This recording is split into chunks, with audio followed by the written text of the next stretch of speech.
All right, so tell me a little bit about yourself and how you got started in the disability community. First of all, I just want to say thank you so much for having me, Laszlo. I know that we did some rescheduling back and forth, and I'm really excited to be here. Um, about myself, I live with multiple non-apparent disabilities. So my first introduction to the disability community wasn't through my own disabilities, but it was when I worked as an assistant hospital administrator and public information officer for Rancho Los Amigos National Rehabilitation Center. And Rancho is a physical rehabilitation hospital in LA that provides care to people with various disabilities, traumatic brain injuries, spinal cord injuries, multiple sclerosis, spina bifida, many others. Interestingly enough, I was actually diagnosed right before I started in that position. And so the incredible thing for me was that I had this almost like built in or kind of instant community of support. And I know that oftentimes we can wait a little bit longer to reach out for that support. But the incredible thing is that I just really don't know where I'd be today had I not had that community of support there. hmm My next question is your main body of work is in DEIA, but you also focus on other hats as well. Can you talk a little bit about those things? I do, yeah. I'm a speaker and I'm a trainer, I'm a consultant, and I'm also the founder of Eye Level Communications, which is a small disability and woman-owned business. I was previously based in California, now based in Arizona. I'm sure, as you know, that in many of our DEI trainings and initiatives, a very important group is being left out, and that's the disability community. So, research is telling us that less than 4% of businesses report including disability awareness and advocacy in their diversity initiatives. So, for me, it's really time to bring disability to the forefront of our DEI conversations. And quite honestly, disability and accessibility affects everyone on a daily basis, right? Are we disabled by our diseases or our diagnosis, or are we disabled by the environment that wasn't built with people with disabilities in mind? So really, we're trying to bring these conversation to the forefront. And what we do is we help businesses to create organizational cultures, excuse me, that center and elevate the voices of people living with disabilities and chronic illnesses. One of the things that we do best is work with leaders, teams, and employees through we have very robust experiential workplace training. And I also consult on a limited basis with mission driven organizations that are committed to spotting and really addressing ableism in the workplace and ensuring that their employees who live with disabilities and work with disabilities and chronic illnesses are feeling fully supported. hmm My next question is, who are the main stakeholders that in your line of work, basically? Who are the key players, so to speak? Ooh, our key stakeholders are for profits, nonprofits, and government organizations.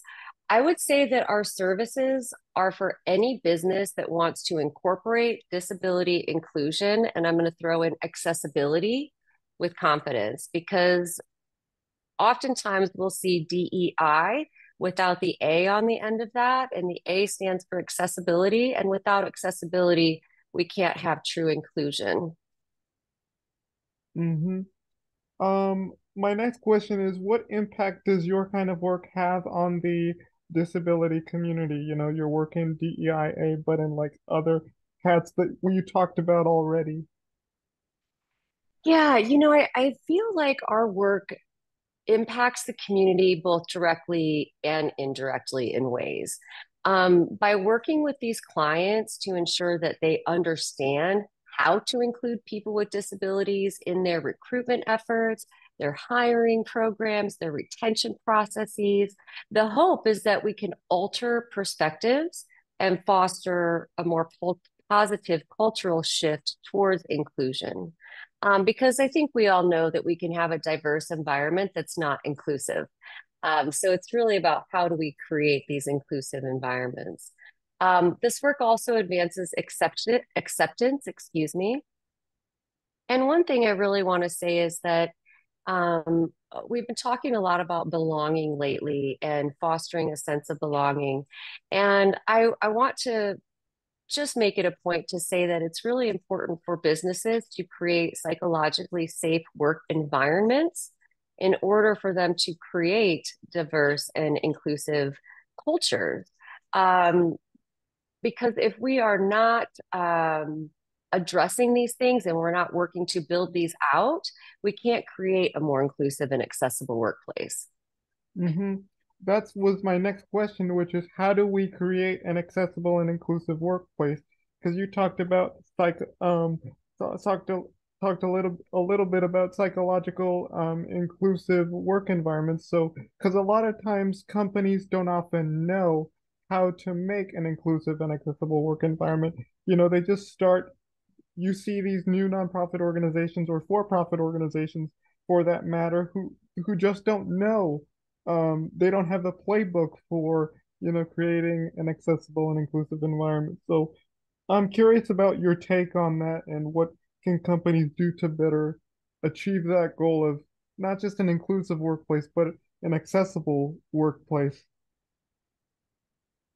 Yeah, I feel like one of the things that really hinders businesses is the conversation itself. The perception of disability is that disability is a bad word or a negative word or somehow associated with a lower quality of life, or less skills or management skills, upworking skills, anything like that. And so it's really important that we think about what is the starting point. And the starting point is listening to your employees with disabilities and chronic illnesses already. If that comes in the form of building out an employee resource group or a business resource group for employees with disabilities, that would be fantastic. Looking at how are you hiring? Are your job descriptions and postings, are those inclusive? Have you really checked to see if all of the necessary skills and knowledge and abilities, are they all really necessary? Is communication important for someone who's building out software platforms and websites? Those types of questions that we need to start asking ourselves.